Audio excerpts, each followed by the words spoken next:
The moonlight reflected off the wet pavements, running silvery reflections across the hoods of the gleaming Packards and Buicks parked along the sidewalks.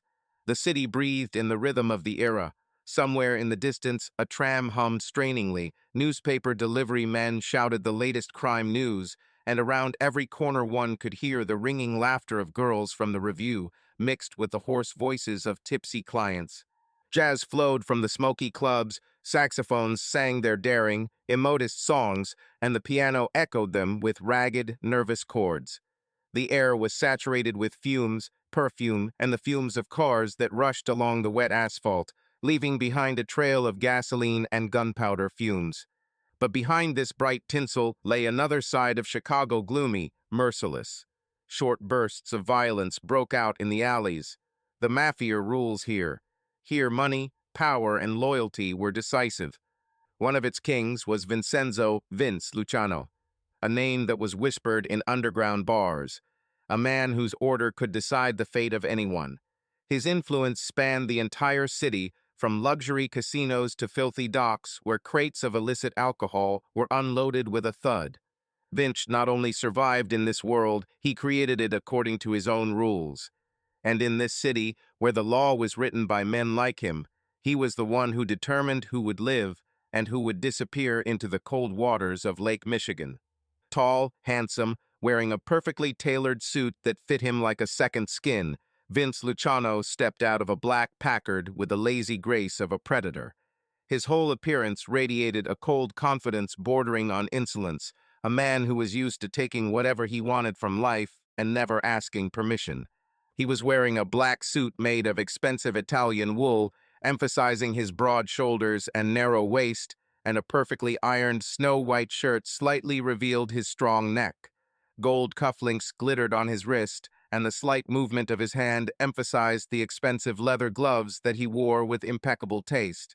His dark hair was combed smoothly back, framing a face with sharp, masculine features, predatory cheekbones, a confident curve of his lips, a hint of light stubble that gave him even more insolence. Vince slowly raised his hand and brought the cigar to his lips, which he held with impeccable casualness. Thick, fragrant smoke lazily rose upward, mixing with the cold air of the night. He took his time, giving everyone around him enough time to notice his appearance. People turned around, men with respect, women with undisguised interest. He's used to it. He knew that his gaze could burn no worse than fire, that his gait alone caused awe. Today, he was invited to a social evening in honor of the birthday of Senator Fitzgerald, an important ally of their organization. Politics demanded its way, and Vince, although he hated such events, understood their necessity. Here deals were made that decided destinies. Here they smiled in the face and then stabbed them in the back. He exhaled smoke, grinned, and put one hand in his pocket and headed towards the entrance, knowing that tonight would be another game. Isabella Ferrari stood in the hall with her head held high. Her pose radiated confidence and cold inaccessibility, although irritation was seething inside. She did not allow herself to betray the slightest hint of discontent in her world. Weakness was an unaffordable luxury. Her brown hair, styled in perfect waves, shimmered softly under the light of huge crystal chandeliers, casting warm golden highlights. Thick curls fell over her bare shoulders, emphasizing the refined line of her neck, which, like everything about her, was created for admiring glances. The dark red dress made of expensive satin hugged her figure, as if the fabric itself wanted to become a part of her body. The elaborately embroidered corset accentuated her tiny waist and curves made for sin, while the high slit on the skirt only momentarily revealed her seductive hip line with every movement she made. She moved with the ease and grace that could only belong to a woman aware of her power.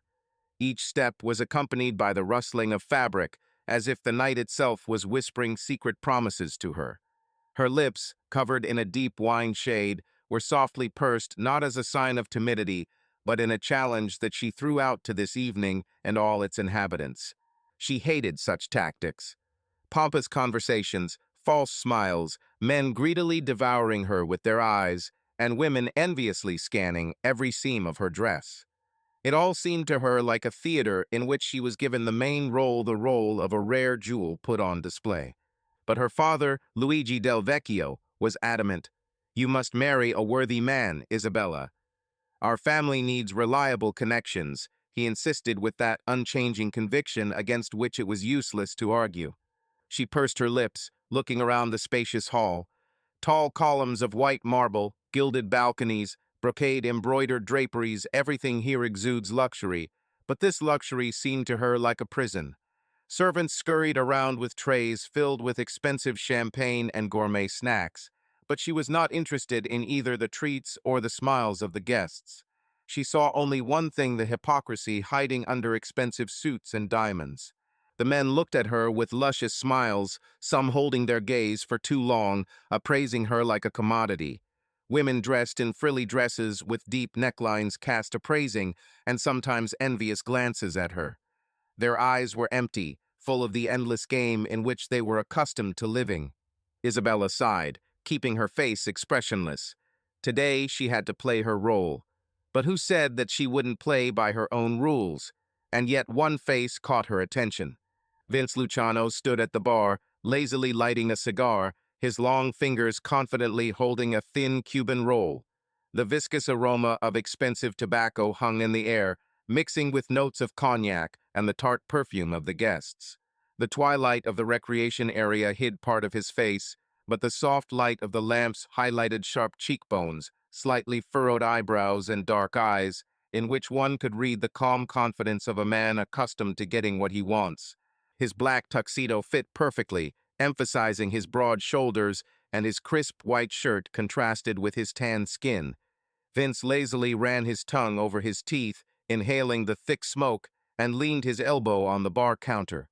He hardly listened to the meaningless conversations around him. Their speeches were predictable, like the people themselves. But suddenly something changed. He felt it before he saw it. It was as if someone's gaze broke the usual picture of the evening. Vince raised his head, and time seemed to slow down. She stood a few steps away, her posture impeccably straight, and her dark red dress softly hugging her body like a second wind.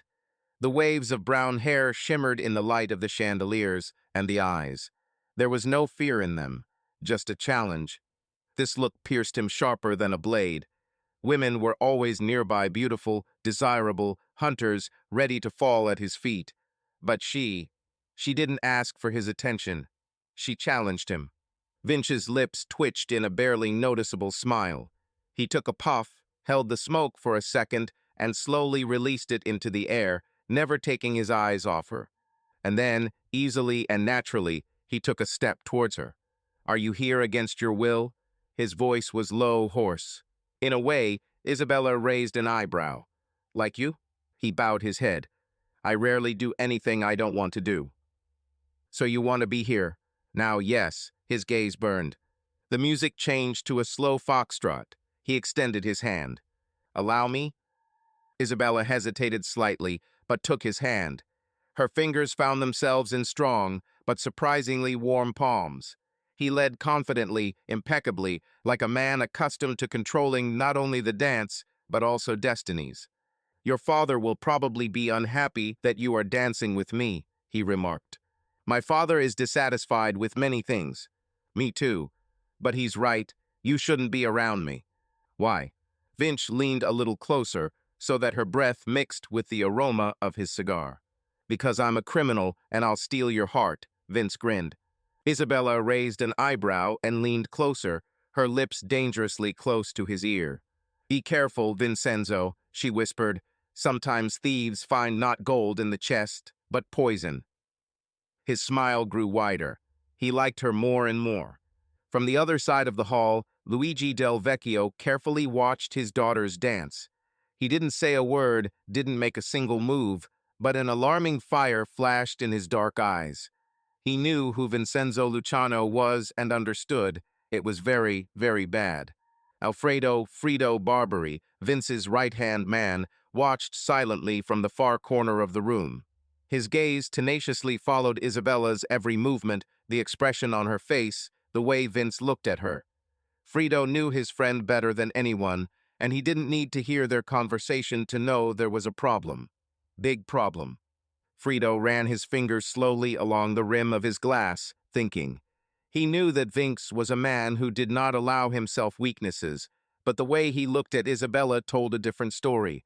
It wasn't just attraction or interest. It was something dangerous, something deep, something that could destroy even a man like Vince Luciano. Frido took a deep breath. He saw how the mafia collapsed not from bullets and betrayal, but from such meetings, such glances, such women. Dozens of possible scenarios surfaced in his mind, from a simple hobby to a catastrophe that could spark a war. He took a sip of whiskey and narrowed his eyes slightly. His intuition told him that this would be the beginning of something inevitable, and it was unlikely to bring happiness to anyone. After the end of the social evening, Alfredo, Frido, Barbary, and Giovanni, Joe, Luciano, Vincenzo's brother, sat in an office flooded with the soft light of a table lamp. The smell of expensive whiskey and cigars filled the air, creating a cozy, secluded atmosphere. Frido, with his usual lazy grace, stretched out in his chair and took a sip of his drink. "Well, it turned out to be an interesting evening," he drawled, squinting. "I didn't expect Vince to be so interested in cultural events." Joe grinned, rolling his cigar between his fingers. "Yes, Vince is always drawn to places where you can either break someone's head or break someone's heart." Frido chuckled. "The only question is what will be faster." At that moment, the door to the office opened and Vincenzo himself entered. His jacket was slung casually over his arm, and his shirt was undone at the top buttons. He clearly had time to relax, but his gaze still remained sharp. "What are you gossiping about, ladies?" His voice was slightly hoarse after an evening of conversation and cigars. "Yes," Joe grinned. "Love, art, high style. In general, everything that is so close to you, brother." Vince rolled his eyes and, plopping down in a chair, took a glass of whiskey. "You two are obnoxious idiots." Frido leaned back, grinning. "Are we idiots?" "No, buddy. You'll be an idiot if you decide that she's just another doll that you can throw away when you get tired of it." Vince raised an eyebrow. "Are you implying that I am not in control of the situation?" "Am I hinting?" Frido feigned surprise. "Yes, I'll say it straight out. You're in trouble, buddy, and the worst thing is that you know it." Joe added, leaning forward. "We both know you're not the type to fall in love. You are either passionate about her or she will become your weakness." Vince took a sip, his gaze becoming thoughtful.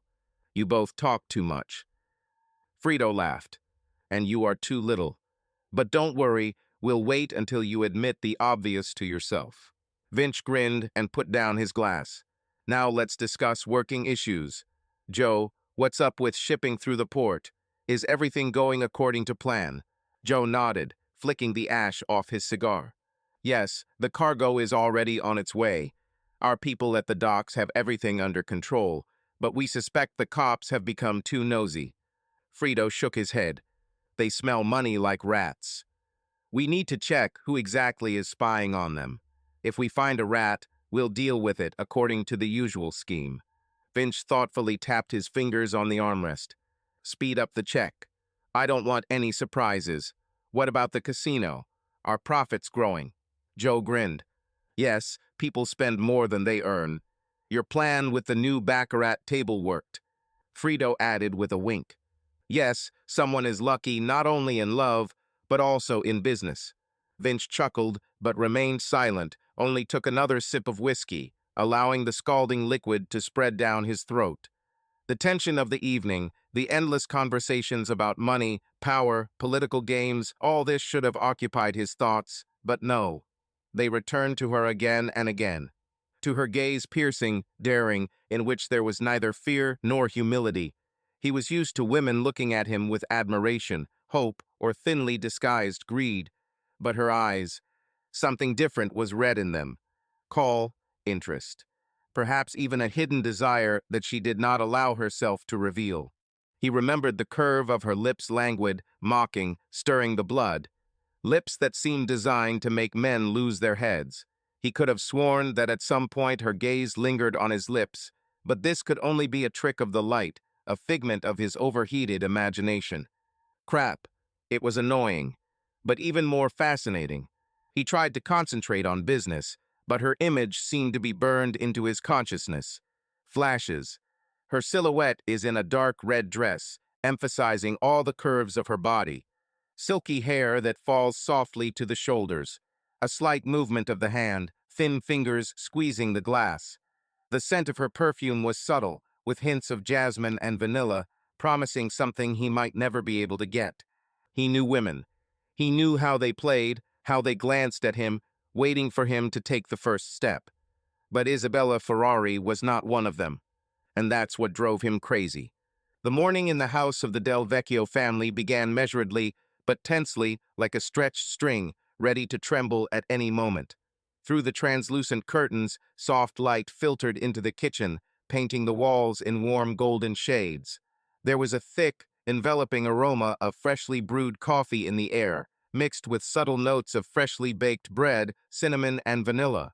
The smells intertwined, creating the illusion of serene comfort, but at the family table, the atmosphere was far from so serene. The dishes were placed on the table with a light knock. The spoons clinked barely audibly on the edges of the cups, but tension was felt among these familiar morning sounds. No one uttered an extra word, no long glances were exchanged, and even the slight rustle of newspaper pages seemed louder than usual. There was something elusive in the air, a hidden tension that seemed to be felt in every movement, in every glance, in every silent breath. Isabella slowly stirred the sugar into her coffee with a spoon, looking into the cup with a thoughtful expression. Sitting opposite her was Liliana, her older sister, folding her arms across her chest and looking at her from under her brows.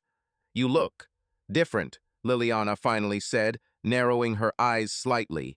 "Did something happen?" Isabella looked up at her and smiled at the corners of her lips. "I don't know what you're talking about, sister." Liliana sighed and placed the spoon on the table with a light thud. "Don't pretend. I know you better than anyone. Who is he?" Isabella froze for a second, but immediately hit it with another sip of coffee. "Don't make things up," she replied. But Liliana did not lag behind. "Do you understand that father will not tolerate any nonsense? We both know how he gets when things don't go his way." Isabella chuckled. "You always took such good care of me, Lily. Sometimes I think you think of me as a child." "I consider you a sister," Liliana answered firmly, "and I don't want you to get in trouble." "Confess, who is he?" Liliana's voice became more insistent, almost demanding. She crossed her arms over her chest, her fair eyebrows furrowed, and her eyes showed concern. Isabella thoughtfully ran her thin finger along the edge of the porcelain cup, as if she was trying to find in its impeccably smooth surface the answer to the question that was tormenting her. She slowly traced a rounded line with her fingertips, feeling the coolness of the porcelain, which strangely echoed her inner doubts. Her lips trembled, and a barely noticeable, mysterious smile flashed across her face, the kind that happens to women whose thoughts are occupied by a man who has entered their consciousness without invitation, occupying a place there that is difficult to get rid of. Somewhere in the depths of her gaze flashed something more than simple daydreaming. It was a feeling that could not be hidden behind a calm mask. Another fire flashed in her eyes, hot, daring, as if a challenge to fate itself. He glowed under the cover of external calm, reminiscent of smoldering coals that could flare up at the slightest breath. "Vincenzo Luciano," she said almost in a whisper, as if she was afraid that his name alone could change everything. Liliana froze. Misunderstanding flashed in her eyes for a moment, which was immediately replaced by anxiety. She turned pale, her lips pursed tightly, and her fingers involuntarily clenched the hem of her dress. "Are you kidding?" Her voice trembled, but then became harsher. "Isabella, do you even understand what you're getting yourself into? This person is not just anyone. He's dangerous." Isabella looked up from her cup and looked at her sister. There was stubbornness in this look, and maybe even a challenge. "Father," Liliana began, but Isabella interrupted her. "Father won't approve of this," she sighed tiredly, tilting her head slightly to the side. "I know, but I can't get him out of my head, Lily. He's not like the others." Liliana snorted, leaning closer, her voice almost a whisper. "He's just like the others. You just haven't seen it yet." Isabella bit her lip, but did not back down, did not look away, did not allow herself to doubt. A storm of contradictions raged inside her, her mind screamed for caution, and her heart beat faster with excitement. Vince Luciano had many faces, it was difficult to decipher him, as if he wore several masks that changed depending on the circumstances. Mysterious, unpredictable, like a whirlwind, it either approached, causing awe, then disappeared, leaving behind a shadow of doubt. She knew that perhaps, yes, he was dangerous. Too confident, too calm, with that predatory grace that people have who are used to taking everything from life without asking permission. But there was something special about him, something that she did not find in others, an inexplicable attractiveness that clings deeper than the mind, stronger than fears. Something that made her forget about warnings, about reasonable arguments, about the voices of those who tried to save her. She knew she should stay away, but thoughts of him kept plaguing her mind. In the next room, my father was sitting in a chair, holding a newspaper in his hands. His face remained expressionless, as always when he was thinking about something. My eyes ran over the lines, but my thoughts were somewhere completely different. He heard every word his daughters said. He didn't interfere. He hoped that Isabella's reason would prevail over her emotions. Vincenzo Luciano never knew the word no. For him, there were no obstacles that he could not overcome and goals that he could not achieve. He is used to getting what he wants no matter what the cost. His confidence was honed over the years, tempered by victories, reinforced by authority to which rarely anyone dared to object. People either gave in to him or found themselves thrown out of his world. Isabella became his new target. He knew this the very moment he saw her that evening, a moment that was ingrained in his memory. Something inside him clicked, as if a hidden mechanism had triggered, setting into motion a chain of thoughts and desires.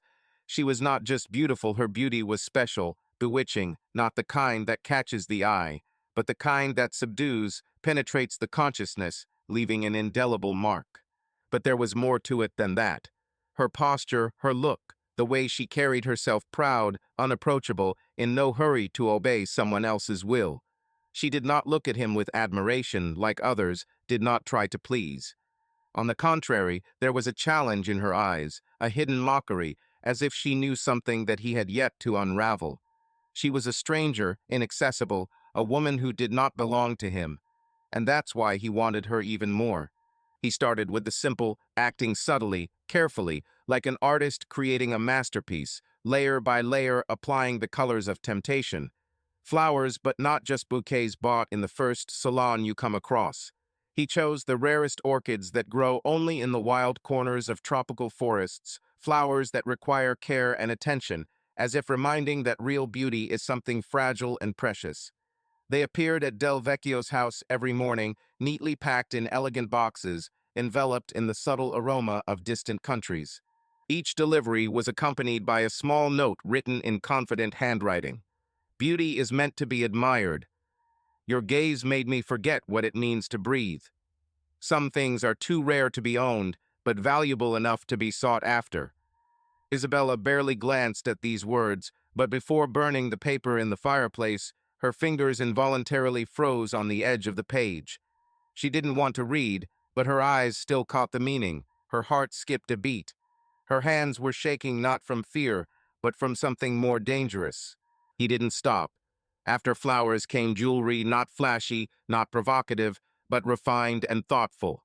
A thin brooch with rubies, the stones of which shimmered like drops of blood on gold metal.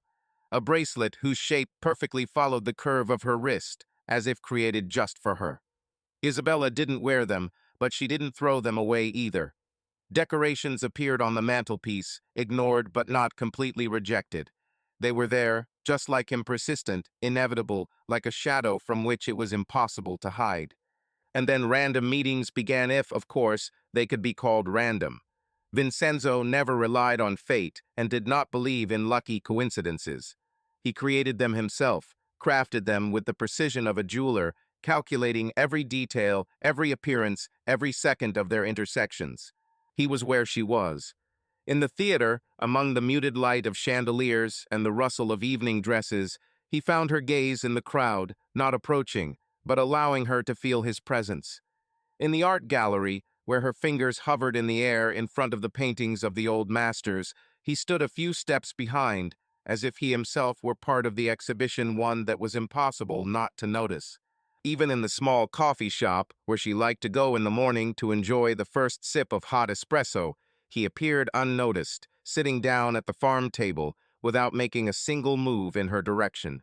But he didn't need to. He was just there, letting her feel him, allowing her skin to feel a subtle shiver of awareness. He is nearby. He was in no hurry and did not intrude.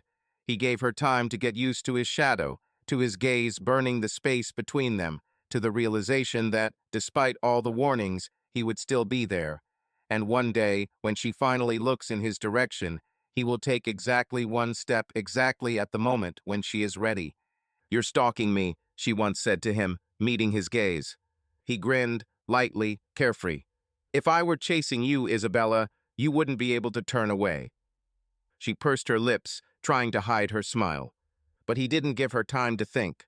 The next evening, as she left the gallery, the cool night air burned her skin. Vincenzo stood by the lantern, casually holding a dark rose in his hands. "Let me take you home." His voice sounded soft, but there was an order in it. "I can get there myself," she retorted, but excitement flashed in her eyes. "Of course, but why, if you can spend the journey in pleasant company?" She accepted his offer, although she could not explain to herself why. There was silence between them, filled with tension. He did not try to touch her, but his presence was felt in everything, in the way he looked, in the way his fingers lightly stroked the cane, in the way the subtle aroma of expensive tobacco and amber emanated from him. "Are you afraid of me, Isabella?" He finally broke the silence. "No," she answered too quickly. "Lies," he grinned. "Otherwise, you wouldn't have avoided me so persistently." She wanted to object, but couldn't. The heart beats faster. She wanted to turn away, but she couldn't. Vincenzo held her back with just one look. When they stopped at her house, he handed her a rose. "See you soon," he said before disappearing into the night.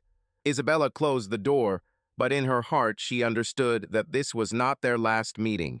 And the worst thing is that she wanted it. Every day Vincenzo pulled her more and more into his world, but he did it slowly, confidently, like a real strategist. He did not allow himself to take rude steps, but surrounded her with attention that was impossible to ignore. He invited her to dinners at the best restaurants, and she, against her better judgment, accepted. He arranged meetings so that they seemed random, but his hand was felt in each of them. During their conversations, he rarely talked about himself, but he listened to her so carefully that it frightened and fascinated her at the same time. One day, he arranged an open-air dinner for her, not in a noisy restaurant, not surrounded by curious glances, but in a place where only the two of them existed. High above the city, on the spacious terrace of one of Chicago's most luxurious buildings, under a night sky strewn with stars, he created the perfect picture of seduction. A warm breeze played with the thin curtains that hung around the perimeter, and flickering candles cast soft reflections on the table, set with impeccable elegance. There was no fuss here, only silence, filled with the whisper of the night and the light clink of glasses. Isabella knew she shouldn't have agreed. She told herself that this was a mistake, that her presence here was already a kind of surrender. But nevertheless, she found herself there sitting opposite him, under the soft light of candles, with a glass of wine in her hand, feeling how the tart notes of the drink burned her lips, and even stronger how his gaze burns. Heavy, intent, not letting go of her for a second, making her heart beat faster and the air between them filled with tension.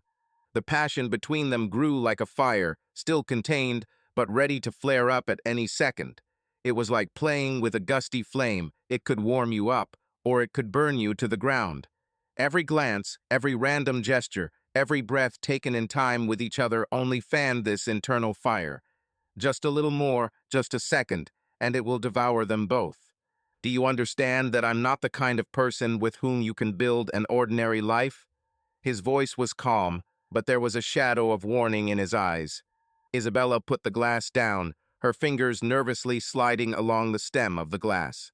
"I know who you are, Vincenzo. I'm not naive."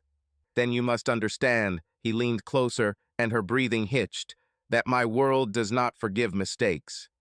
To be with me means to accept not only me, but also everything that comes with it. Power, danger, my family. Are you sure you're ready for this? She glanced at him, realizing the weight of his words.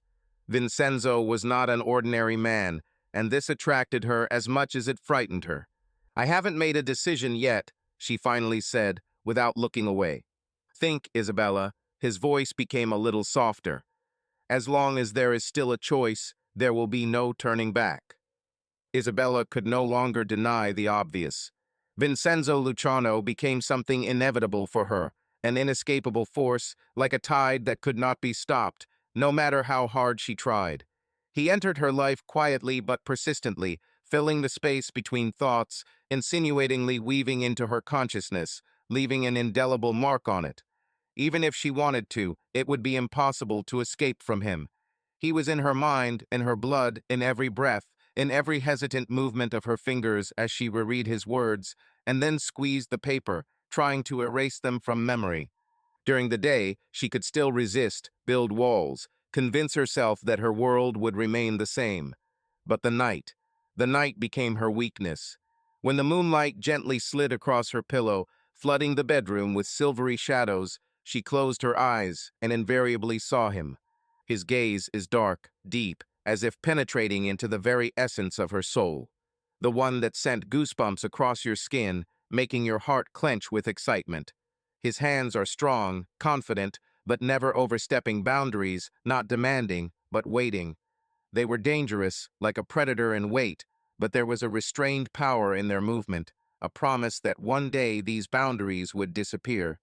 And his voice, low, slightly hoarse, like a distant echo of the night, sounding right next to her ear, enveloping, bewitching.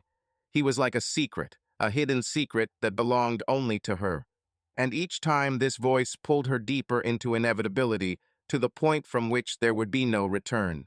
She found herself looking for him in the crowd, even when she realized he wasn't there. She tried to convince herself that this was just a passing hobby, but her heart gave her away. It began to beat faster every time he was near, and along with this came anxiety. She knew who he was, knew he was dangerous, that his world is not glittering receptions and the rustle of silk dresses, but nights filled with secrets, weapons, and murder, that a long shadow stretches behind him, and to step into it means to cross the line. But as soon as he got closer, all this lost its meaning. They were attracted like fire and gunpowder, like sin and temptation, two magnets whose attractive force was irresistible, even if they wanted to break the connection.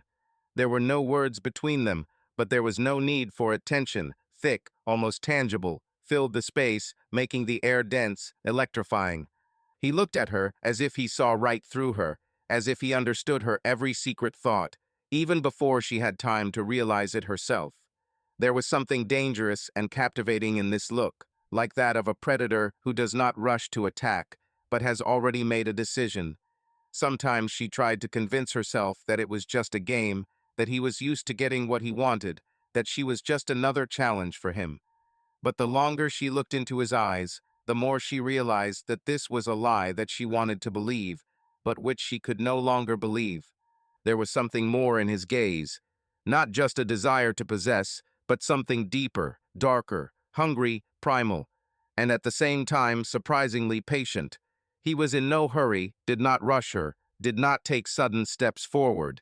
He allowed her to get closer, made her feel that the choice was still hers, although they both knew the truth. There was no choice anymore, and she knew it. She knew that sooner or later she would give in. Not because he will force her, no, because there was no point in resisting, because everything has already been decided inside her. She felt it in his every touchlight, barely noticeable, but making her skin flare up with heat. In every movement, in every spark between them, which flared up more and more with each meeting. Isabella could lie to anyone, but not to herself. She wanted him, and she knew that this moment was inevitable. When he offered her a trip, she hesitated. "Are you sure?" Liliana looked at her with concern, squeezing her hands. Isabella knew why her sister was doubtful, but her heart made a choice before her mind could intervene. "I know who he is, Lily." but I also know who I will become next to him. She couldn't explain it in words, but Vinch was not just the man she desired. He was her forbidden fire, her madness. And so, when he came to pick her up on a dark night, she got into his Packard without a doubt. They left Chicago under the cover of darkness, leaving behind the lights of a city filled with intrigue, danger, and rules she no longer intended to abide by. Vinch chose a place for them far from the bustle of the city, an old estate on the shore of a lake, surrounded by dense forest. There were no prying eyes here, no noise from cars, no whispers behind my back. Only silence, broken by the chirping of cicadas and the rustling of leaves, and moonlight playing on the black surface of the water. The house was majestic, with high columns and wide terraces, enveloped in the thick scent of jasmine and the coolness of the night. Vinch opened the heavy oak door in front of her, letting her in, and at that moment their eyes met. "You're nervous." His voice was low, warm, with a hint of mockery. "No," she raised her chin, but something trembled in her chest. He chuckled as he closed the door behind them. "So, it seems to me." Isabella knew that he felt her excitement, her inner struggle, but she also knew something else. He would never force her to do something that she herself did not want. Vinch was a predator, but did not hunt those who did not want to be caught. They dined by candlelight on the open terrace, where the aroma of grapes and roses mixed with the light, salty breath of the lake. Vinch was in no hurry, as if giving her time to get used to this place, to its proximity. But his look, he spoke more than any words could. Isabella felt this tension, an electricity in the air that made her feel hot despite the coolness of the night. He did not touch her, but his every movement, every gesture, every exhalation was filled with anticipation. She put down her glass and stood up, going out onto the terrace. A weak wind picked up the hem of her silk dress, gently brushing it over her skin. She didn't know why she got up to run away. Check yourself. Give yourself a moment to take it all in. But before she could find an answer, he was already there. His fingers, warm and confident, slid over her wrist, not holding her, but not allowing her to leave. "Are you afraid?" He spoke softly, but there was genuine interest in his voice. She turned to him. The moonlight outlined his sharp cheekbones, shading his dark eyes, which now read not only desire, but also something more. No, she didn't lie. She wasn't afraid of him. She was only afraid of how much she wanted him. His fingers slowly rose up to her face, buried themselves in her thick chestnut curls, stroking them as if he were studying each strand. "If I kiss you now, Isabella, there will be no turning back." Her breathing became labored, her heart pounding in her chest. "I know." Vince's lips flashed that same smile that sent shivers down her spine. "Good girl." And before she could answer, he kissed them for the first time. The world around me disappeared. Only he remained, his taste tart, burning, his hands tightly holding her waist, his breath mixing with her own. This kiss was not gentle. He was hungry, demanding, in a way that made her knees go weak. Vinch caught her, pulling her closer, making her forget about everything except him. This night was theirs. Isabella and Vincenzo were married in secret, under the cover of darkness, in a small watch temple outside of Chicago. The ceremony was modest. The priest, an elderly man with tired eyes, did not ask unnecessary questions. He merely bowed his head as Vincenzo pressed a thick wad of bills into his palm. Isabella's parents knew nothing about her wedding. The truth was hidden from them to avoid interference on their part. The only one from her family present was Liliana, her sister, who stood to the side with worry in her eyes. The guests also included Giovanni, Vincenzo's brother, and his closest friend Alfredo, who silently watched the ceremony, knowing full well that this wedding would change their lives forever. Isabella stood before him in a dazzling white dress, woven from the finest silk and embroidered with the smallest pearls like drops of morning dew. The fabric softly hugged her chiseled figure, emphasizing every curve, and the long veil cascaded down her back, swaying with the slightest movement. Her brown hair was styled in an elegant style, a few unruly curls escaping from the thin lace and softly framing her face. The eyes, deep, warm, like a shade of amber, shone under the light of the candles, but not from tears from awareness. the realization that this day will change everything. Her heart was beating wildly, but not from fear, from excitement, from anticipation, from the fact that her life was now forever connected with this person. Vincenzo Luciano, her curse and her destiny, stood before her in an impeccably fitted black suit, tall, powerful, dangerous, and damn handsome. His dark eyes, usually hidden behind a cold mask of indifference, looked at her differently today. There was a softness in them that he rarely allowed himself, and something else inexpressible in words, but painfully felt in the air between them. When he took her hand, putting the ring on, his fingers lingered on her skin a little longer than necessary. His touch was warm, confident, slightly rough, like that of a man accustomed to holding a weapon, and not the fragile hands of a woman. Isabella held her breath, feeling a shiver run through her body from awareness, from closeness, from the inevitability of this moment. She looked at him as the diamond ring flashed on her finger, symbolizing not only the promise, but also the power he now had over her. But at that moment she knew that he was not just taking her for himself. He gives himself to her. Vincenzo squeezed her hand tighter, allowing himself to momentarily forget about everything except this woman in front of him. His voice, usually cold and measured, sounded different today. There was power in it, but not the kind that his enemies were used to hearing, but the kind that could protect, and belong only to her. Isabella, he began, looking straight into her eyes, as if looking into the very essence of her soul. I won't give you empty promises. I won't say that the sky will always be clear and the road ahead of us will be easy. But I swear that even in the darkest night, you will always find light in my arms. He ran his finger slowly over her wrist, as if marking each word before continuing. I swear to be not just a husband for you, but a wall behind which you will always be safe. I vow to stand by you even if the world decides to turn against us. I will not give you serenity, but I promise that not a single storm will separate us. Isabella listened with bated breath, and his every word resonated with pulsating warmth in her heart. She knew he wasn't lying, that he is a man who never backs down or abandons someone who has become a part of him. She squeezed his hand a little tighter before speaking. Vincenzo, I don't promise to be an obedient shadow. I don't promise not to argue with you when you're wrong.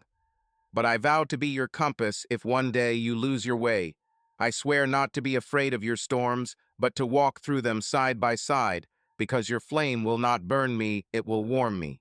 She raised his hand to her lips, barely touching his fingers, and continued. I vow to love you not for who you should be, but for who you really are. And even if the whole world one day doubts you, know that I will not be one of them. Silence hung between them, filled with meaning and something more than just words. These were not just vows, they were a recognition that they belonged to each other, now and forever.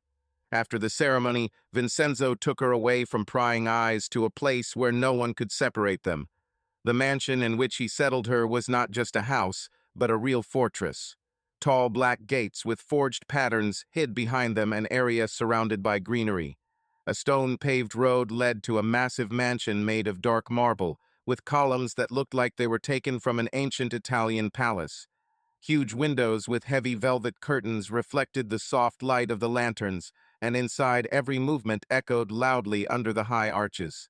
Vincenzo surrounded her with luxury comparable to royal chambers. In her room, there was a massive bed with a headboard decorated with gilding and handmade carvings.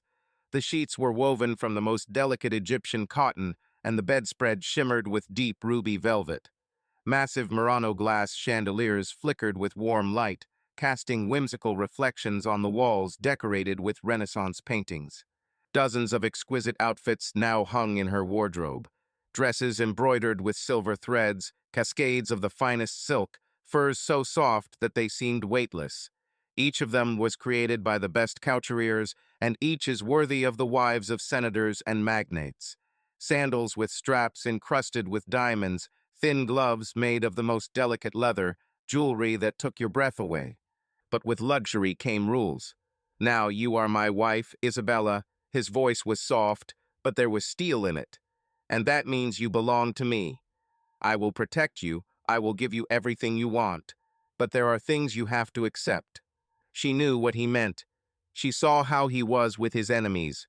Vincenzo Luciano knew no pity. He was a man whose orders were carried out without question, and now she was his woman.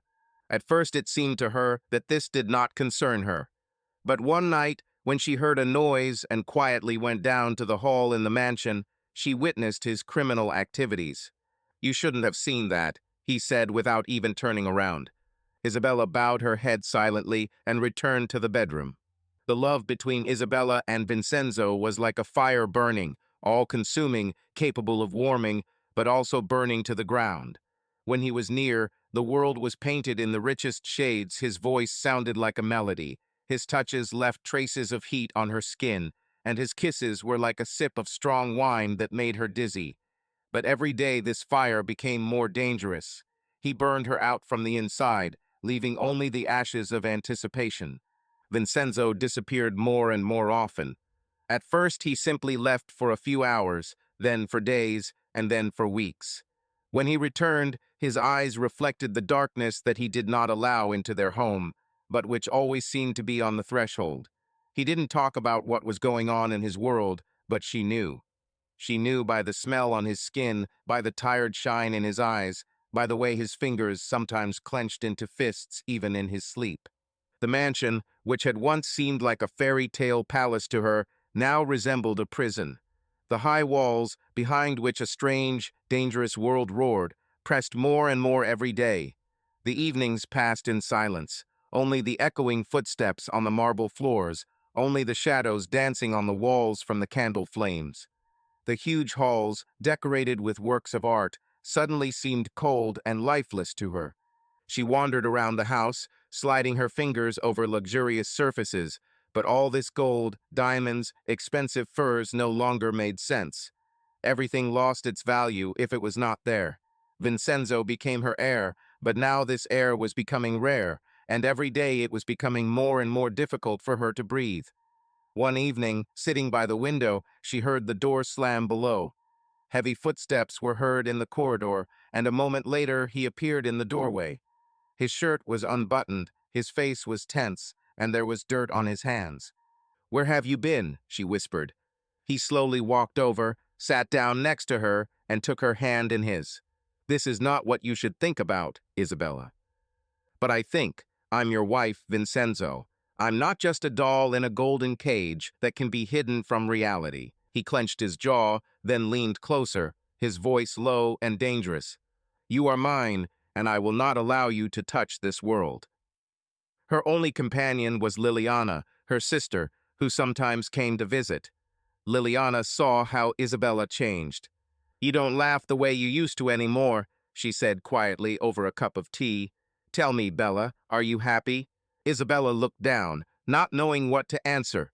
She was silent for a moment, and then, wanting to change the subject, she asked softly, "How is the family, Lily? I so rarely hear about them." Liliana looked at her carefully before answering. "They're fine, but Mom is worried about you. He says that you hardly write or visit them. Father, well, you know him. He doesn't speak, but I can see that he misses you." Isabella smiled faintly, but a shadow of sadness flashed in her eyes. She knew that her decision to marry Vincenzo changed a lot, but she never thought that she would be so far away from her family. Meanwhile, a storm was brewing in Vincenzo's world. One of his enemies, Carlo Ferrero, dared to challenge his authority. Talk of betrayal was in the air, and Isabella increasingly heard the muffled conversations of his people in the corridors. She didn't know how much longer she could endure. Her heart was torn between love for him and fear of the abyss into which she plunged deeper and deeper every day. Isabella increasingly caught herself thinking that her life could be completely different. What if she had taken a different path the day she met Vincenzo? If her fate had not been woven into the web of his world? She missed the old days, the house filled with the voices of her parents, the noisy streets where she didn't have to look over her shoulder. I missed simple joys that now seemed distant, like memories from a past life. The luxurious mansion, which had once delighted her with its splendor, now looked more like an elaborate decoration, hiding the emptiness behind it. Silks, diamonds, Furs all this lost its value compared to what she really needed. Freedom. Real life. At first she was patient. I was expecting it. I hoped. But the days passed, and Vincenzo disappeared more and more often. He returned late, sometimes late at night, smelling of cigarette smoke, alcohol, and something she didn't want to recognize. She tried to get at least a word out of him about his affairs, but was met only with silence or a fleeting glance. Her patience ran out. She could no longer sit within four walls and wait for her life to begin to belong to her again. Contrary to her husband's orders, she began to go out into the city. At first, carefully, not for long, as if stealing moments of freedom from him. But soon this was not enough. She began visiting exhibitions again, wandering through galleries, sitting in small cafes, enjoying the aroma of freshly brewed espresso and quiet conversations at neighboring tables. These moments gave her the illusion of freedom, an illusion that shattered every time she returned to the house. Vincenzo always knew where she was. He didn't make a scene, didn't shout, didn't forbid. But his silent gaze burned through her more powerfully than any words.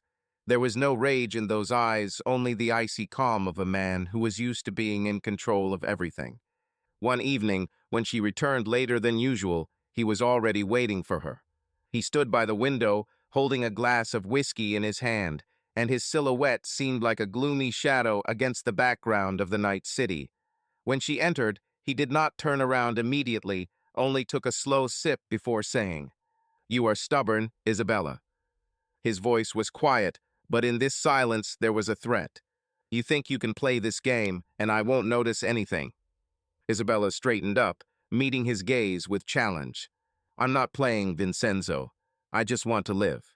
He put the glass on the table, the sound of glass on marble cutting through the tense silence. Then he stepped towards her, slowly, deliberately, like a predator cornering its prey. "You live the way I let you," he whispered, leaning so close that she felt the warmth of his breath on her skin. "Don't forget about it." Anger flared in her chest, burning like fire. She could no longer remain silent. "I don't need your money, not these walls, not your gifts." Her voice broke, but she didn't stop. "I need a husband, not a man who shows up once a week to remind me that I belong to him." His eyes darkened, but he didn't say anything.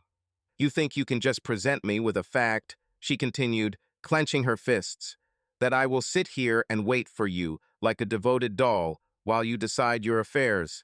He was silent, but there was more in this silence than in all his words. "You knew what you were getting into," he finally said, turning away as if her anger was insignificant. It was as if her feelings had no weight. Isabella clenched her teeth, looking at his back. "Did I know?" Her voice trembled, but now not from fear, but from rage. "Are you saying that I chose this? That I consciously signed up to live in the dark, waiting for a man who doesn't know what's more important to him, his damn business or me?" Vincenzo turned sharply. His gaze flashed with something dangerous, but again he said nothing. He just slowly poured himself more whiskey and took a sip, as if trying to drown out something in himself. She understood. He was sure that her love was eternal, that she's not going anywhere, that he could disappear, plunge into his darkness, and she would still remain waiting. But she wasn't sure about it anymore. In the evening, his older brother Giovanni Alfredo came to Vincenzo. They went into his office, glasses of wine glinting in the light of the lamps. "She's fighting off her hands, Vince," Giovanni said quietly but insistently. "You can close your eyes to it, but everyone around you sees that your wife is forgetting her place." Alfredo just shook his head. "People are starting to talk," he added. "If you don't take control of the situation, they will think you are weak. And you know what this means in our world." Vincenzo clenched his jaw, looking into his glass. He didn't like it when anyone told him what to do. But something in the words of his brother and friend touched him. An art exhibition in an ancient museum building has always been a place where destinies and dreams intersect. That evening, the gallery walls, decorated with bright strokes and deep shadows, seemed to whisper stories of bygone eras. Isabella, dressed in a light, flowing dress, slowly walked between the exhibits, immersed in thoughts about her own soul, tired of the suffocating shackles of jealousy and obligations. Her gaze sought solace in the world of art, where every color and every line spoke of freedom and beauty. It was at one of the large canvases that she first encountered him. He stood in a dim corner of the hall, staring at a picture where a bright whirlwind of colors and chaotic lines seemed to reflect the complexity of human feelings. His delicate facial features, slightly illuminated by the soft light of the lamps, and the slight carelessness in his posture immediately revealed his unusual charm. He turned his head and met Isabella's gaze. There was sincerity and calm confidence in his eyes, so contrasting with the heaviness of her thoughts. This picture, he began, quietly, almost in a whisper, as if afraid to disrupt the magic of the moment. It reminds me of how life can be both stormy and gentle, that even in chaos you can find harmony. Isabella felt a warmth spreading inside her. She smiled, not knowing what to answer, but his words made her heart beat faster. "You speak as if you understand every facet of life," she said, still stunned by the unexpected meeting. "It seems that this picture sees what is hidden from the eyes of most." He stepped closer, and an invisible field of trust arose between them, where words became a bridge between two souls. His accent, soft and slightly melodic, gave each word a special tenderness. "My name is Patrick O'Connor," he continued, extending his hand, "and I have always looked for a way to find a reflection of my freedom in art. Freedom to be yourself, without shackles and prejudices." Isabella accepted his hand, and in this simple gesture she felt the warmth of not only physical contact, but also the promise of something new, unknown. Her life, until that moment filled with cold routine and fear of betrayal, suddenly opened up to her as an inexhaustible source of opportunity. In the hours that followed, the gallery became their own world, where they discussed each exhibit together, looking for symbols and metaphors that reflected their inner experiences. Patrick shared his thoughts about artists, about how each painting is not just a set of colors, but a reflection of the soul of the creator. He told stories of his travels to Ireland, where rugged seascapes and ancient castles inspired his search for truth.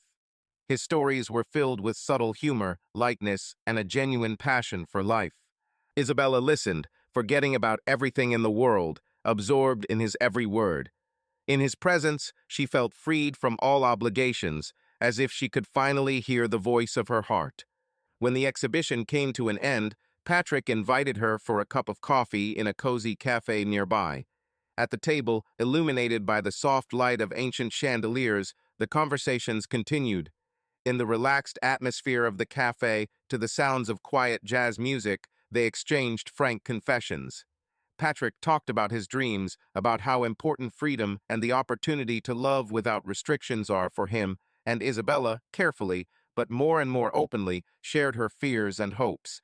Over the course of several weeks, their meetings became more frequent and intense. Each new meeting, be it a joint trip to the next exhibition or long walks around the evening city, brought them closer to each other.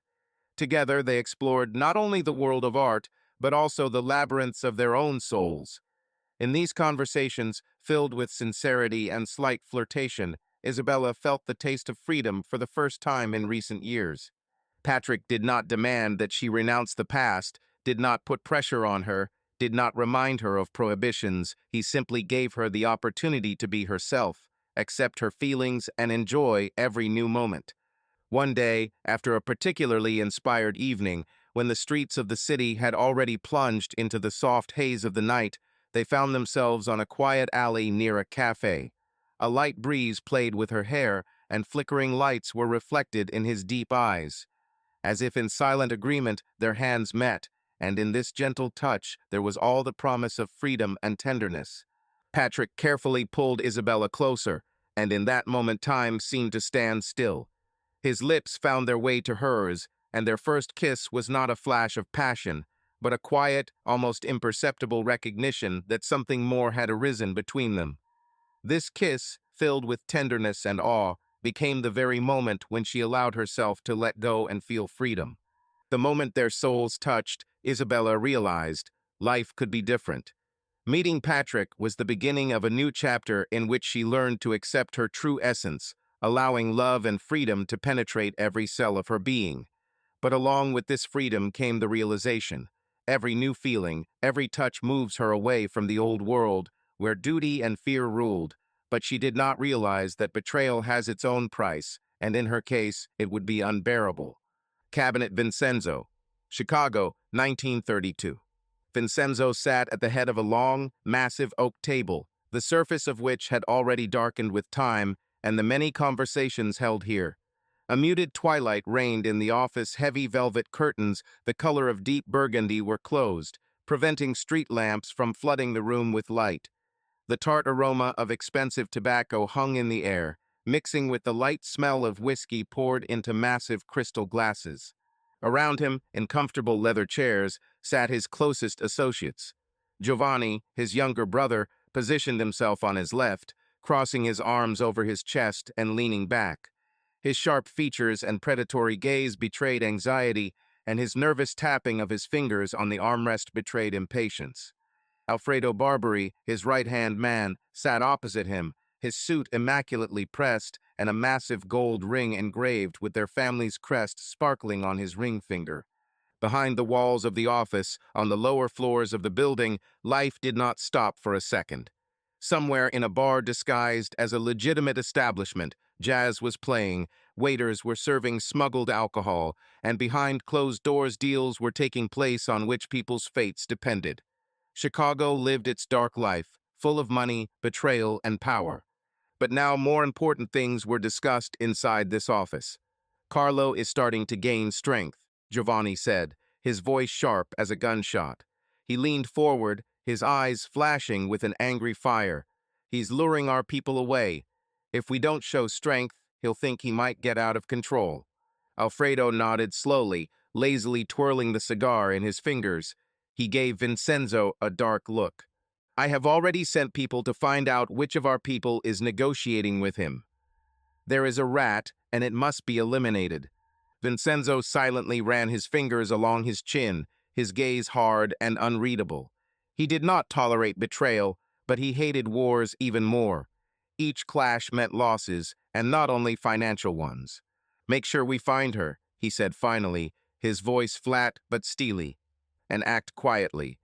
The last thing I need right now is a war while I'm busy with other things. Outside the window, muffled sounds came from the street. A car stopped at the sidewalk with a squeal of brakes, then a short click of heels on the pavement.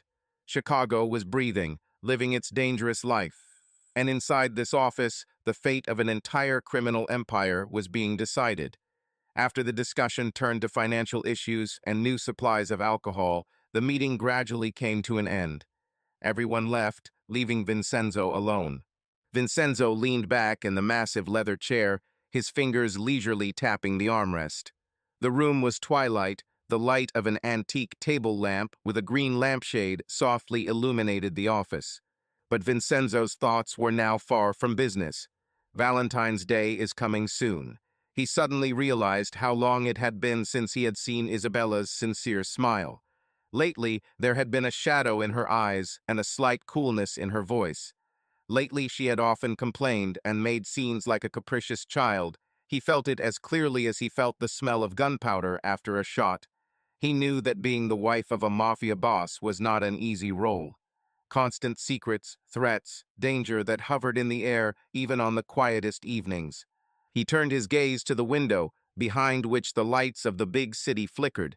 He thought, she loved orchids rare and exquisite, just like herself. Getting them in the winter was no easy task, but he knew people who could arrange it. Dinner by candlelight, not in one of the posh restaurants where they would be greeted with respect, but in a mansion where no one will disturb their evening. A table covered with the finest linen, silver cutlery, music that would remind her of the days when their love was not yet burdened by reality. Or maybe something special, a piece of jewelry that will highlight her beauty and make her heart beat faster. He was willing to spend a fortune to see her happy, not because he wanted to buy her favor, but because he knew that she deserved better.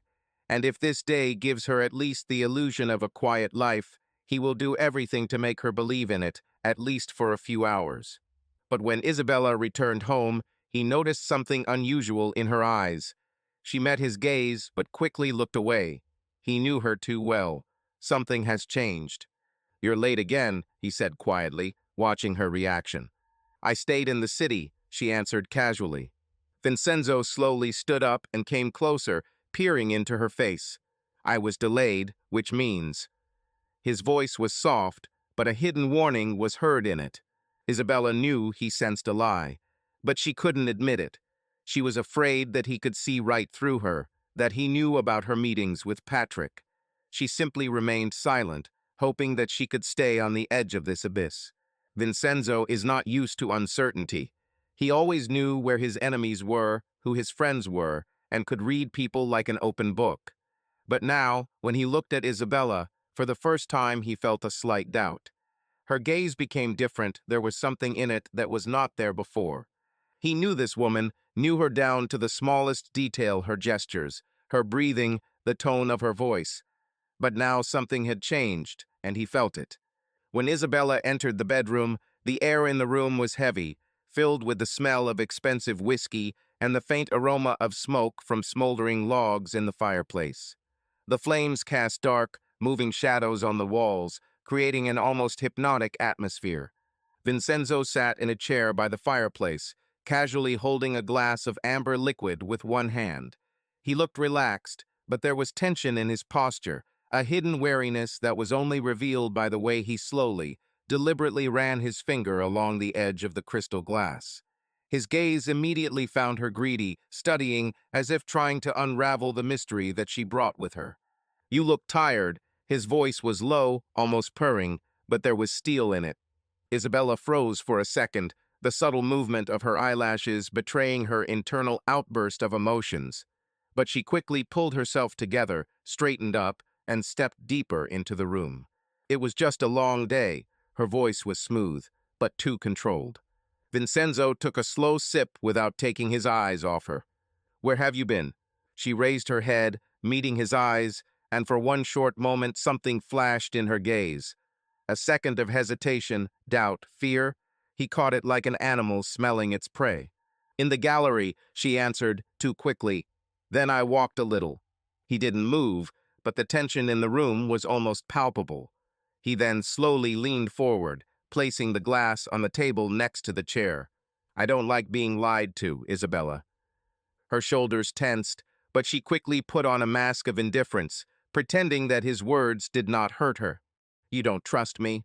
Her voice was soft, but there was a challenge in it. "What do you think?" She turned away, pretending to take off her earrings, but he had already seen what he needed to see. She was nervous. She was hiding something. In an instant, he was nearby, his warm fingers closed on her wrist, gently but powerfully. She shuddered, but did not escape.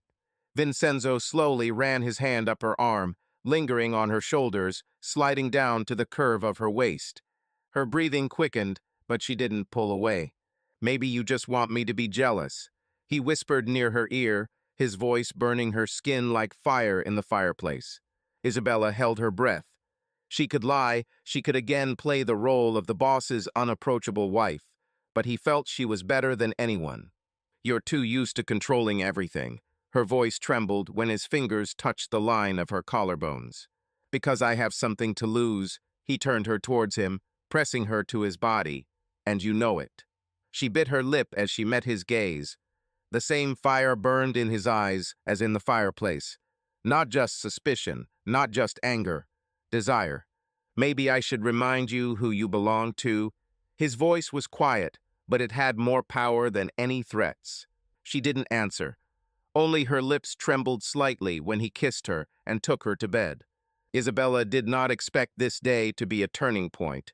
She just wanted to plunge into art again, to escape for a few hours from the world that was becoming increasingly small for her.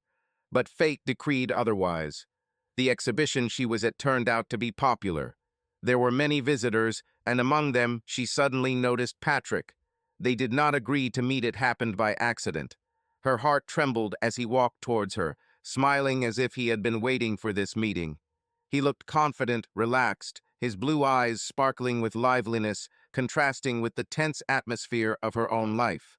"Well, fate clearly doesn't want us to lose sight of each other," he said, leaning slightly closer. "Looks like it," Isabella replied, accepting the glass of champagne he handed her. But then another person appeared. His friend, Frankie Dolly, is a tough, stern Irishman with narrowed eyes and a cynical smile. He silently watched their conversation, as if assessing the situation, and then, when Isabella walked away for a while, he spoke. "Do you even realize what you've gotten yourself into, buddy?" he said, shaking his head. "This is not just a woman, this is the wife of Vincenzo Luciano." Patrick chuckled, but deep down he knew his friend was right. "You're being too dramatic, Frankie." "No, Pat, you're playing with fire." His tone became harsher, his eyes narrowed. "These people don't forgive mistakes, and you know it. You can convince yourself as much as you like that you are just friends, but sooner or later it will go beyond the bounds. And when that happens, you'll be the next one to end up underground." Frankie crossed his arms over his chest, his voice becoming cold. "Moreover, ours do not have the best relationship with his family now. And if someone finds out that you're messing with Vincenzo Luciano's wife, they'll take it as a challenge. You won't just be removed, you will be made a warning to everyone." Patrick exhaled heavily, clenched his fists, but didn't say a word. He knew that Frankie was not intimidating him, but was telling the truth. His love for Isabella could cost him his life. Patrick turned away, watching Isabella look at another painting. He knew that his friend was right, but he did not want to back down. Something about this woman compelled him to continue. At the same time, Vincenzo already began to suspect his wife. He instructed Alfredo to keep an eye on her. He was experienced and cool-headed. After a few days, he came to the conclusion, for now these were just innocent meetings, perhaps a slight attraction, but he knew where this could lead. "As long as nothing happens, Vince, perhaps you can still dissuade her from making a mistake," Alfredo said, clutching a cigar in his hands. "But if they don't stop, you know what to do. I will not warn or beg anyone. Everyone must make their own choice." Later, Alfredo brought new information. Patrick O'Connor turned out to be not just a random person, but connected with the Irish mafia. This turned the situation into a personal insult. Vincenzo clenched his fists, looking at the documents Alfredo placed in front of him. Vincenzo slowly raised his eyes. There was no longer any doubt in his gaze, only cold, ruthless calculation. "He won't tolerate this. Look after him," he ordered, standing up. "And behind her, too. If things get out of control, you know what to do." Alfredo nodded. He knew. Patrick and Isabella were walking on thin ice, and the ice was already beginning to crack. Isabella could no longer resist the stormy, confused feelings that mercilessly overwhelmed her like waves during a storm. Her every breath, every movement was filled with an unbridled desire for freedom and the sincerity of long-forgotten emotions. In those days when Vincenzo, always focused and determined, plunged into the bottomless depths of his affairs, she sought solace in the arms of Patrick, a man whose tenderness and warm care seemed to her a saving haven in a world of cold calculation and ruthless severity. It was madness, a dangerous step, destroying the foundations of the usual order. But when his eyes, full of sincerity and passion, met hers, she forgot about everything about prohibitions, duty, and her own fears. They met more and more often, and each of their secret meetings was like a forbidden fruit, alluring with its sweetness and promise of oblivion. On that fateful day, when Isabella finally made her choice, they found themselves in a small, dimly lit hotel room, hidden from prying eyes and random passers-by. The dim light of the lamp cast soft shadows on the walls, creating an atmosphere of intimate solitude, where every sound, every touch seemed amplified and meaningful. Patrick hugged her with such strength that it seemed as if he was trying to protect her from the whole world. His hands were warm, like the spring sun, and his voice was calm and confident, like the quiet whisper of the wind before a storm. In those moments, she felt free, inspired by the illusory freedom granted by moments of passion, even if its roots were deeply immersed in danger and betrayal. But fate, like a cruel screenwriter, prepared an unexpected turn for them. While their world was shrouded in mystery and passion, unnoticed like a shadow, Giovanni Luciano slipped in, the older brother of Vincenzo, a man whom he loved and respected, but whose devotion to family and tradition knew no compromise. Fate brought him nearby at the most inopportune moment, and a chance glance in the hotel corridor changed everything. He saw Isabella and Patrick entering the room. He was not a little boy so as not to understand the gravity of what was happening, and he immediately realized that his brother was faced with betrayal, which had long been rumored. Without saying a word, Giovanni froze for a moment, as if trying to comprehend the picture, and then, with cold determination in his eyes, he turned and left, leaving behind an echo of indignation and pain. When Giovanni entered Vincenzo's office, the atmosphere there was permeated with a heavy silence, as if the room itself knew that the course of fate would soon change. Vincenzo sat at a massive oak table, enthusiastically looking through stacks of documents, each sheet of which seemed to be a reflection of his disciplined mind and iron will. His face, usually resistant to emotion, remained calm. Only when Giovanni stood in the doorway did his gaze intersect with the cold, almost emotionless expression on his brother's face, and he uttered one word that seemed to tear the air itself. Isabella. This word, filled with pain and a premonition of inevitable retribution, made Vincenzo raise his eyes, and at that second a suffocating silence hung in the room, as if time itself had stopped to watch the unfolding tragedy. He did not demand details, did not ask unnecessary questions inside him. He already knew everything he needed to know. Giovanni's word was like a sentence, and the understanding of what had happened penetrated to the very depths of his being. Vincenzo closed his eyes for a moment, trying to collect his thoughts and regain the composure that had always served him as a stronghold in any trial. Taking a deep breath that seemed to wash over his mind allowed him to regain control, and he realized that his emotions could not overshadow his calculation and determination. He knew he had to act flawlessly and calmly, like a predator measuring every step.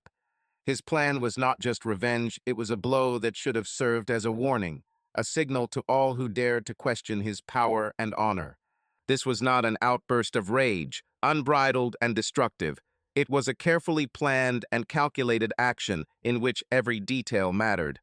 The day chosen for this fatal massacre was not accidental. February 14th, Valentine's Day, has acquired an ironic, almost sinister meaning. A symbol of love and romance, this holiday became for Isabella an illusion of happiness, which turned out to be deceptive and tragic. She dreamed of a romantic fairy tale, of a passion that was supposed to give her a feeling of fullness of life, but instead she will receive her Valentine, not the one she ever dreamed of, but cold, cruel, and merciless. Only a select few, trusted people knew about his plans, and Vincenzo did not intend to act hastily. Every step had to be checked to the smallest detail, every emotion had to be curbed so as not to give the enemy the slightest chance. A picture of the upcoming reprisal was already emerging in his head, where each note of revenge played its role in the symphony of pain and punishment. At this decisive moment, when time seemed frozen in anticipation of the inevitable, Vincenzo raised his glass, his movements as smooth and precise as those of a man accustomed to being in control of any situation. Taking a deep sip, he let the taste penetrate every cell of his being, as if gathering strength for the final act. Then, with cold determination, he said quietly but firmly, addressing his invisible interlocutor, the fate that brought him into this whirlpool. Then it's time to end this game. These words, spoken with such calm and determination, became the final chord in the symphony of impending revenge, where every note was permeated with a cold mind and an inexorable will. In that moment, the whole world narrowed into a narrow corridor, where feelings and duty, love and betrayal merged into one whole, and the price for infidelity became inevitable. Night fell over the city, painting it in cold shades of gray and blue, as Vincenzo's men, like ghosts, silently glided through the streets. Every step they took was honed and calculated to the smallest detail, like the choreography of an ominous ballet in which every mistake could be the last. They were dressed in perfectly tailored police uniforms, issued to them with forged documents, thanks to which nothing gave away their true identity. Determination shone in their eyes, and in their hearts there was an impeccable, cold confidence that their mission would inevitably lead to success. On the evening of February 14th, in the midst of Valentine's Day celebrations, a group of 7 people who knew each other beyond their years headed to a warehouse in an industrial area, away from unnecessary glances and suspicions. This place, abandoned and almost forgotten by the city, was carefully chosen for the operation, since few people visited it even during the daytime. Here, under the arches of concrete walls, where time seemed to stand still, an event was about to take place that would soon shake the underworld. Vincenzo, the leader of the entire operation, entered the game with cool precision. For him, there was no room for spontaneous outbursts of violence. His every action was part of a carefully calibrated plan. His mind, honed by years of ruthless practice, could see his opponent's moves several steps ahead. That is why, when a group of policemen drove up to the warehouse with the siren on, the Irish, who had gathered there by agreement, took it for another raid. They were so accustomed to such tricks that many of them were not even surprised such situations were solved by bribery or calling to the right place, and never reached tragic outcomes. Everyone stay put, hands up. The voice of one of Vincenzo's men rang out commandingly, echoing in the abandoned warehouse hangar as he confidently stepped inside the room. At that same second, the space was filled with a tense atmosphere. The men inside looked at each other, feeling a slight chill down their spines, but submission was inevitable. Someone hastily dropped a cigarette on the dusty floor. Someone cursed quietly under their breath, realizing that any attempts at resistance were doomed to failure. Every movement, every glance was subject to an unconditional order, as if there was no room for mistakes or doubts in this place. Everything happened quickly, as if seconds before a storm broke out. The Irish, accustomed to brutal showdowns, did not yet realize that their last minute had already arrived. Someone, whose intuition still tried to warn of danger, twitched, trying to comprehend what was happening, but even this instantaneous impulse of reaction did not save him from the inevitable. The second and third shots followed the first, like a chain reaction accelerating the inevitable outcome. Every second turned into a disaster, and every movement became the last. A few seconds later, the room, filled with the smell of hot metal melted by bullets, turned into a chaos of destroyed destinies. 7 people who had previously gathered here with the hope of a profitable deal were dead. At this moment, the silence was again interrupted by a short, almost mechanical signal, a sign that the operation was completed, that the work was completed impeccably and on time. Vincenzo's men, like a well-oiled mechanism, quickly and without unnecessary movements left the crime scene, leaving neither a trace nor a hint of their presence. Within a few hours, the street lit up with discussions and gossip. The event, which later became known as the Valentine's Day Massacre, quickly spread throughout the criminal world, becoming a loud and ominous signal for those who dared to challenge Luciano's authority. No one could say for sure who was behind this daring act, but everyone understood. It was done by someone who never forgives betrayal. In the distance, in his gloomy and cozy office, Vincenzo sat by the window, watching the city, which was gradually plunging into the coolness of the night. He knew that the signal had already been transmitted. Isabella would receive her answer, and everyone who was in the shadows of the underworld would receive a dire warning. His gaze was cold and decisive, for there could be no mistakes in this world. Every detail of the operation, from the choice of location to the last seconds in the warehouse hangar, was imbued with precision and calculation. The flashes of cold headlights reflected in the glass windows seemed only fleeting glimpses of fate, while the fear of what they could not predict was still warm in the hearts of the criminals. Vincenzo, sitting in his office, knew that this was just the beginning.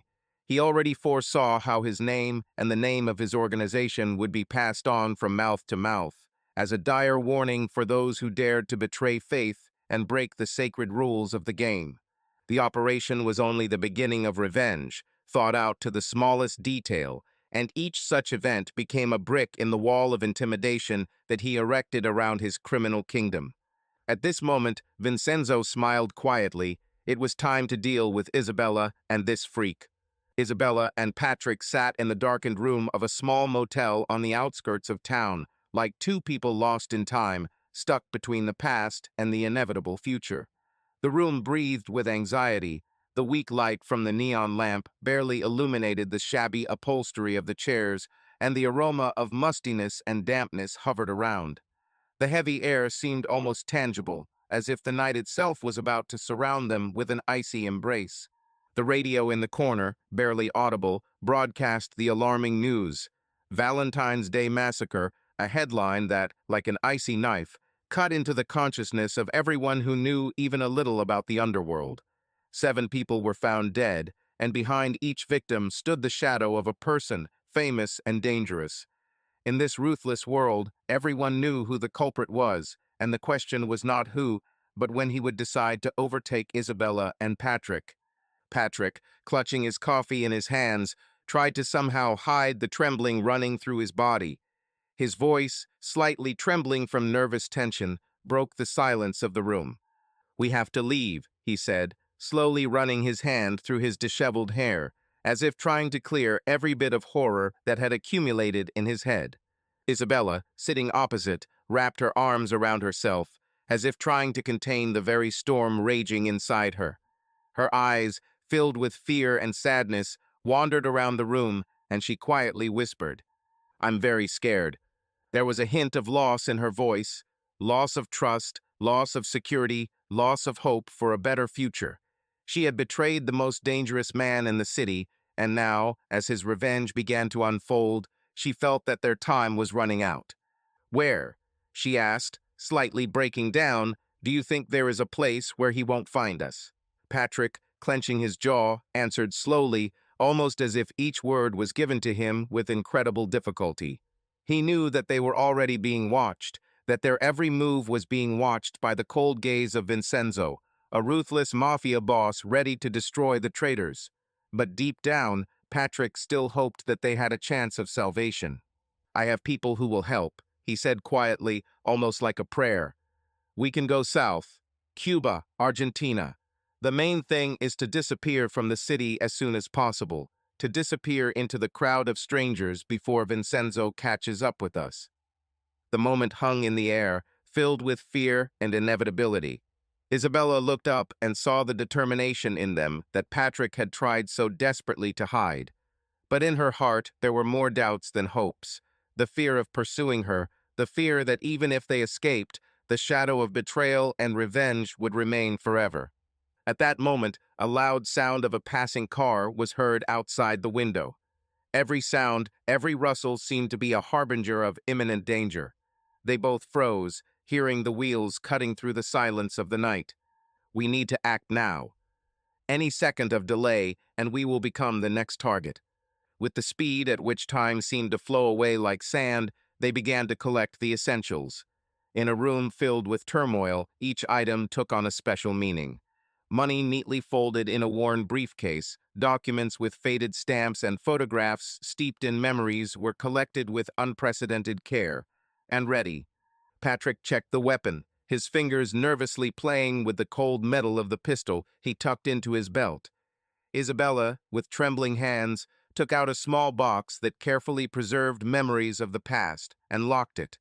But the most important thing to do now was to convey the message. "Wait," Patrick's voice stopped her abruptly as she took out a piece of paper and a pen. "I need to write a letter." Her movements were hasty, but every word, like a drop of rain, penetrated into the heart. She wrote a letter to her sister Liliana, a letter filled with the bitterness of farewell, fear for the future, and the immense love that they shared since childhood. Isabella's hand trembled as she wrote, "Dear Liliana, I am writing this letter to let you understand how hard it was for me to make this decision. I could no longer live in a world where every day was filled with fear and heartache. My husband, whom I once loved with all my heart, could no longer give me the peace and quiet that I needed. Fate brought me together with Patrick, a sincere, loving man who gave me hope for a simple and peaceful life. His warmth and care became my salvation in this dark world. But the happiness turned out to be short-lived. Now we are forced to flee because Vincenzo will stop at nothing to find us. His shadow hangs over our lives, and I feel that he will soon begin to take revenge. Therefore, I ask you not to look for me, not to try to restore what has already gone. This decision was not easy for me, and I sincerely regret that I did not listen to you when you warned about the unsafe relationship with Vincenzo. I will always love our family and keep the best memories in my heart. Forgive me for the betrayal, for not being able to maintain my usual way of life.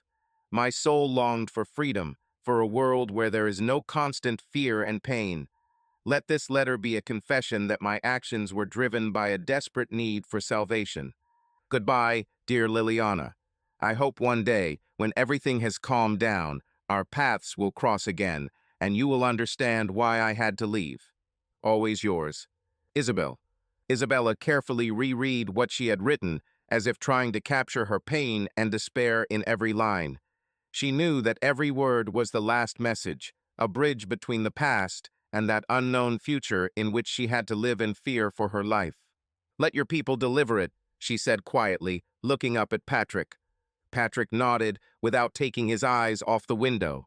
His face was an expression of determination, but in the depths of his eyes one could see sparks of doubt and pain. He added quietly, "We must leave, Isabella. Let's not turn around. We don't know how much time we have left, but every second counts." And so, at that very moment, when the sounds of a passing car grew louder, like approaching doom, they slipped out of the motel without looking back. The cold night air hit them, and their footsteps disappeared into the shadows of the streets, where every sound could mean a trap. The car parked in the alley seemed to be the last island of salvation among the raging chaos. Patrick opened the door, and like two fugitives from the darkness, they climbed inside, leaving behind everything that had once been their home. The very second the engine started, Isabella once again pressed the letter to her heart, as if trying to preserve the last sparks of love and hope, and quietly whispered, "Goodbye, Liliana. Let the light find us where darkness can no longer penetrate." And with that, they plunged into the night, where every road led to the unknown, and every minute could become the last chapter of their tragic story. 3 days of searching, 3 days of pursuit. Vincenzo Luciano always knew what to do with those who dared to cross his trust. He didn't just look for Patrick and Isabella, he tracked them like an experienced hunter. His people combed the city, collected information, and bribed witnesses. Each trail led to the next. Each rumor confirmed one thing: the fugitives could not go far. Vincenzo knew that fear would cause them to make a mistake. He was just waiting for the moment.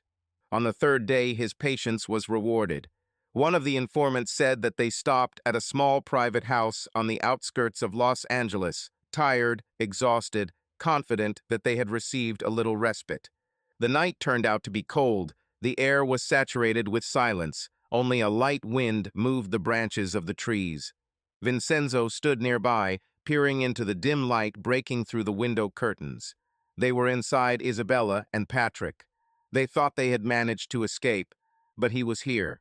His men, hidden in the shadows, awaited orders. However, Vincenzo was in no hurry. Isabella was sitting in the living room, lost in her thoughts, when she heard that even measured knock on the door. It was not sharp and fragmentary, but like an echo of an inevitable fate that was slowly approaching, making her heart beat faster. The thought flashed through her head that these were probably Patrick's people, who had brought their things for their further journey, but a premonition of trouble was already brewing inside. "Who's there?" she asked, trying to keep her voice even, despite the way everything inside her was clenching with anxiety. Her tone was fragile, like a fragile thread connecting her to the illusion of safety. She leaned closer to the door, as if trying to look at something that could not be seen, but her soul warned of impending danger. In response, a low, almost hypnotic voice was heard, which seemed to penetrate into the very depths of her being. "It's fucking St. Valentine. You forgot to pick up your Valentine." At that moment, the world around Isabella seemed to shrink to the size of a small, lifeless room where time stood still. She felt a chill run over her skin like freezing rain, making her blood run cold. Her mind reeled, remembering all the bad decisions that had led her to this fateful moment. His fingers involuntarily clenched into fists, and his eyes were filled not so much with fear as with the awareness of the inevitability and betrayal of his own fate. She understood that there was no turning back. Every moment of her inner world echoed decisions made long ago, And now it all came down to one choice. With inevitable sadness in her heart, she approached the door, her hands trembling, as if reflecting the indomitable pain that constrained her from the inside. Slowly, almost ceremoniously, she turned the lock and, as if saying goodbye to the last remnants of hope, opened the door. Vincenzo stood on the threshold. His dark gaze, full of icy determination and hidden rage, met her eyes, leaving not the slightest chance of salvation. He held a pistol in one hand, and the other was hidden in the depths of his coat, a symbol of the inevitability and pointlessness of attempts at resistance. Vincenzo's gaze was cold, silent, as if he had long ago renounced all emotions, accepting his role in this tragedy. Behind her came the muffled sound of the bathroom door opening. Patrick, who barely had time to realize what was happening, came out, drying his hair with a towel. His face instantly distorted from the realization of the terrible reality. He saw a guest, whose presence here meant only one thing: a fatal outcome. A momentary regret flashed across his face, and then a silent curse to fate. "Sit down," Vincenzo ordered calmly and coldly. His voice was like an icy blade cutting through the last remnants of calm. He nodded towards the sofa located in the dark corner of the room, where the shadows seemed even thicker and an ominous silence filled every crack of the space. Patrick and Isabella, as if prisoners of their fate, obeyed this order. They sank onto the sofa, their bodies tense to the limit and their thoughts clouded by the horror of the future. The silence that reigned in the room was deafening. Every second seemed like an eternity, and time seemed to stand still, leaving them trapped between the past and the inevitable future. Isabella did not take her eyes off Vincenzo. Her gaze sought in him at least a drop of humanity, some hint of regret or forgiveness, but she met only a cold, impenetrable wall, behind which only emptiness and ruthless determination were hidden. She felt like every cell of her body was screaming from powerlessness and pain, and at that moment it seemed that even the air around them was saturated with a premonition of an imminent tragedy. "You can't even imagine how disgusted I am to look at you," Vincenzo said quietly. His voice sounded like a whisper of oblivion, but there was a dull, almost physical rage in it. He turned first to Patrick and then to Isabella, as if their destinies were inextricably linked with his pain and resentment. "Did you, Patrick, think that you could take what belongs to me? You're wrong.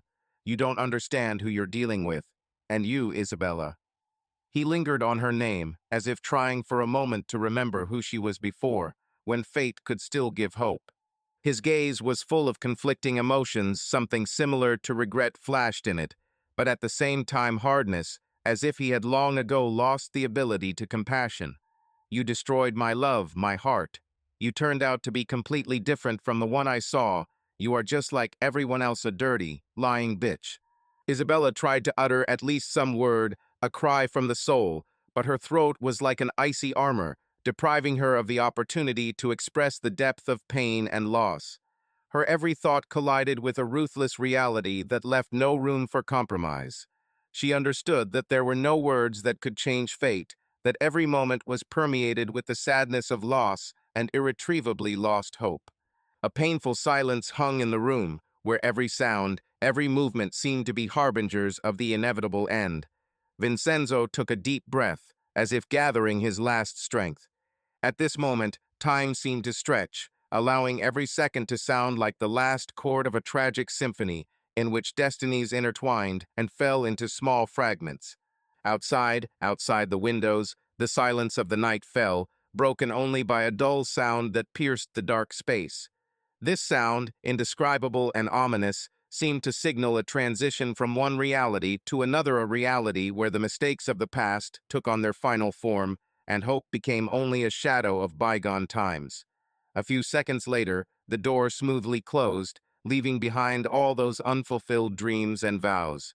Vincenzo left the house, but did not leave immediately. He looked up at Giovanni, who stood a little to the side, silently watching his brother. They didn't need words. Giovanni understood everything without further explanation. He nodded, accepting the order, and went inside without asking questions. He knew what to do: get rid of the evidence. Vincenzo got into the car, started the engine, and headed to where a cold, empty mansion was waiting for him, once filled with her laughter, her voice, her smell.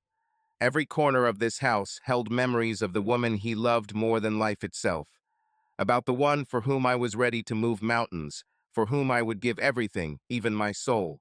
But now she is gone, and it will never happen again. He did what he had to do. It was right. It was meant to be.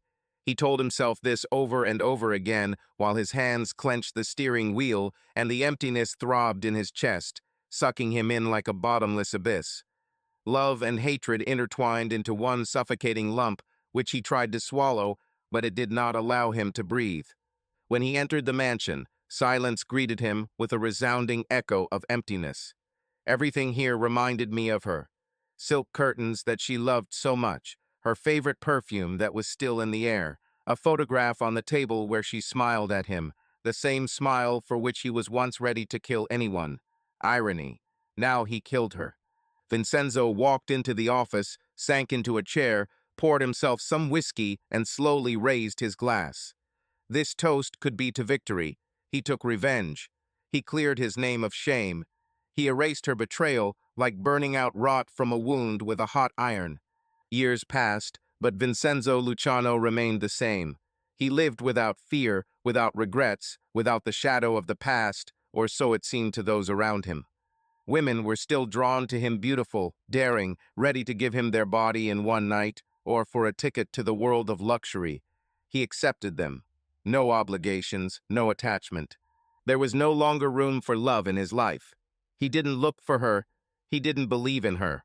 It seemed that Isabella and her betrayal had forever erased from him the ability to feel anything more than desire. Women's laughter no longer sounded in his mansion in the morning. Not a single woman stayed in his life longer than he himself wanted. "Have you ever loved anyone?"